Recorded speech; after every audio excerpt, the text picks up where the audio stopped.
Welcome back to my channel. My name is Michelle. We talk all things life, love, spirituality, love attraction, and all of that juicy goodness. I was recently a guest on my bestie's new podcast called The Psychic Engineer. You guys have to check it out. It is so amazing. What a dope title for her podcast. I love it. She is an amazing engineer, and she wanted to be an astronaut, and then her life shifted, her spiritual awakening happened, and then she became a psychic medium. She started doing intuitive readings. She's a women's empowerment coach. She's a Reiki practitioner. She's amazing. So you're going to have to go follow her and check her out. I'll link everything below.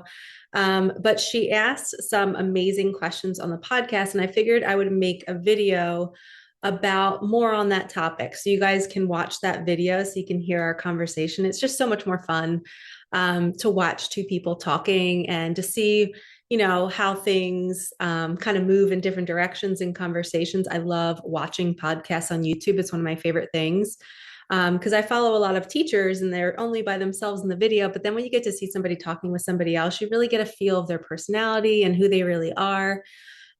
So go watch that if you want more of what you're going to hear today. I'll probably make the video. I'll probably link the video at the end of this video so it's easier for you guys to go watch.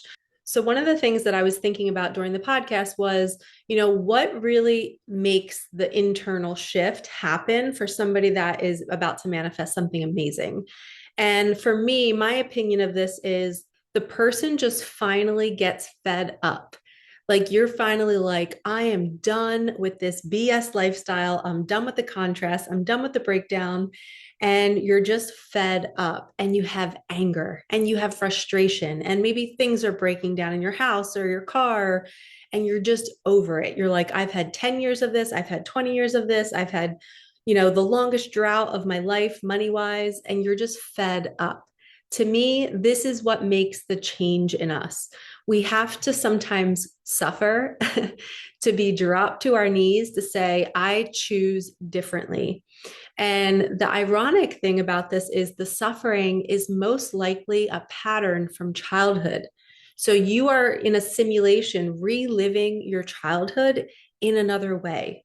Right? There's different characters. Maybe it's not your mom and dad, or maybe it's not your siblings. Maybe it's a coworker who's driving you nuts and you're fed up with that type of job, but the universe is not allowing you to leave the job until you see the pattern.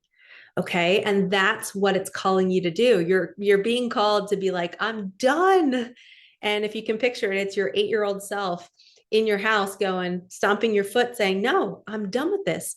Sibling, mom, dad, you're not going to treat me this way. And of course, we don't have the tools to do that then, because if we abandon our family, we're left to survive on our own. And that's just not how life works.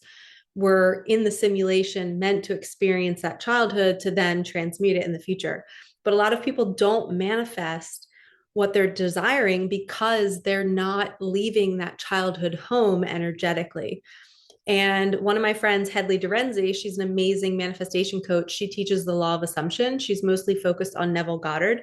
She talks about revision. So she talks about going back to the past and seeing your family as amazing and seeing your siblings as loving and supportive. You're like replacing the characters with new energy, and it shifts your dynamics. So now when you think about your past, you think about, oh, there's a second option here. It's not just the one thing that happened. You're using the imagination to create a new scenario that's now giving you the option for you to think about when you look back at your past.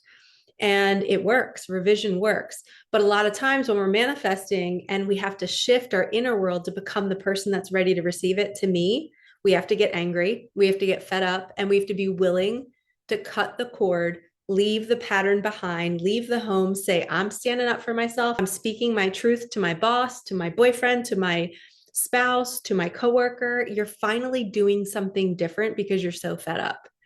And to me, that's how the manifestation process works. We are just constantly looking at our life and saying, where can it be better? And we're consistently choosing better and better and better. And that means setting boundaries, saying no, saying yes, being willing to take a risk, not staying in your comfort zone, trying something new. And you will receive so much more in your life when you're willing to take the inspired action to be different instead of staying in the same looping cycle Okay, so if you're sitting here watching this going, Michelle, my manifestations are not arriving, I don't know what I'm doing wrong, I would invite you to ask yourself, have you gotten to your breaking point? And has it pushed you to actually create a change in your life? You have to actually leave something, start something new, say no, speak up to somebody to create the change. We have to decide what we want and then take an action telling the universe, I want this, I'm ready. And then the universe sees the action, then it comes in and does its half, which is 50%. That's why it's called a co-creation. We take the first action, the universe follows up with complementing that action. A lot of people, journal and they do their imaginal acts, but they never kind of like seal the deal by making the action. Or if it's another area of their life that they're neglecting, they never actually address it. And they're just like, let me avoid that and let me focus on my manifestation in la la land. That doesn't work. We have to actually take action in the 3D to get the momentum going. And then the universe does the rest. Then we can sit back and trust that it will show up while we're sitting on our couch because we took the first action. So I hope this helps you. Go watch that podcast. If you're looking to call something in, the inner shift that you have to make is you have to be fed up. You have to be so done with it. You have to be so willing to be different because that's how sick and tired you are of being sick and tired. And I can help you get there. I can help you create that inner shift because you might be missing the pattern that is looping you in childhood. I can guide you to text one person to shift that dynamic, to hop a timeline. I can help you start the website or start the podcast that you want to do, whatever it is. You just need one small action to cut the cord on that pattern. And then all of a sudden, the universe starts showing up for you because you're now the person that is ready to receive it. Your vessel has been prepared and it's open, and now it can drop in. So if you need help, hit the link in the comments. Go watch that video next, that podcast. I am sending you so much love. Have a fabulous day. Like, comment, subscribe, hit that bell. Help me get these messages out there to more people. And thank you for always commenting, liking, and supporting me, my daughter, and our channel. I will see you all in the next one. All right, peace out.